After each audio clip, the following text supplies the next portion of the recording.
აჰა, მოვედით ომარიკო კლინიკაში. სისხლის ანალიზი იკეთებ, იცოდე მეტი არაფერი. ოდე, ბევრი სისხლი რა მომაცალე უნდა მოვკვდე. ბრებს ამბობ, ბიჭო, ვერ ახარ შენ, ხო იცი? მობძანდით ვინ არის? მე ვიღაცას დაუკავებნე კარებს, ეს დროზე მეორე სართულზე. აუ, 6 ადამიანი არის იქში. ხვალ რა მოვიდეთ? არა, ომარიკო, ვიჯდებით და დაბელოდებით აქ. რაო, რადიოლოგია, ტრავმატოლოგია, ვაიმე. უკაცრავად ამ გინეკოლოგს კარები რა დაუკიდოთ არ შეიძლება, ვერ გავიგე. ბავშვები გვყავს კაცო აქ. უკაცრავად ხალბატონო, ჩემი ქმარი აქცევს, პალატაშიაო ასე მითხრეს და არ ვიცი. აი მე თქვენი ჭირი მე ხალბატონო რა, ისე გავზარდე ბავშვს 9 წელი მე არ ვიცოდი ჩემი ქმარი სად იყო და დიდი ამბავი ხარ თქვენი ავადმყოფოში მოძებნოთ რა. აუ ეს ბავშვი სისხლის ანალიზიდან ტირილით გამოვიდა. მე შენია, წავალი ახლა სახში.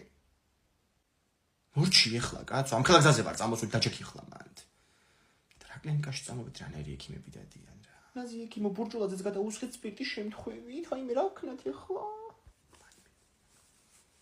ასეთი უყურადღებობა გაგონილა, იმედია სისხლის ანალიზს მაინც გამიკეთებენ სწორად.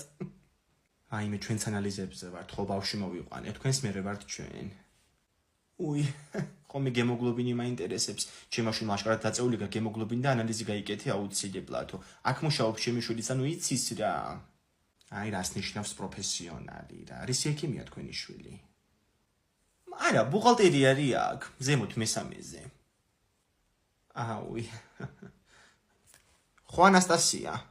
ინგა ომარიკომ ტაქსის გამომაძახებინა და მოდის უკვე სახლში, არის ნერვიულო. რა? აი მე გამომეპარა.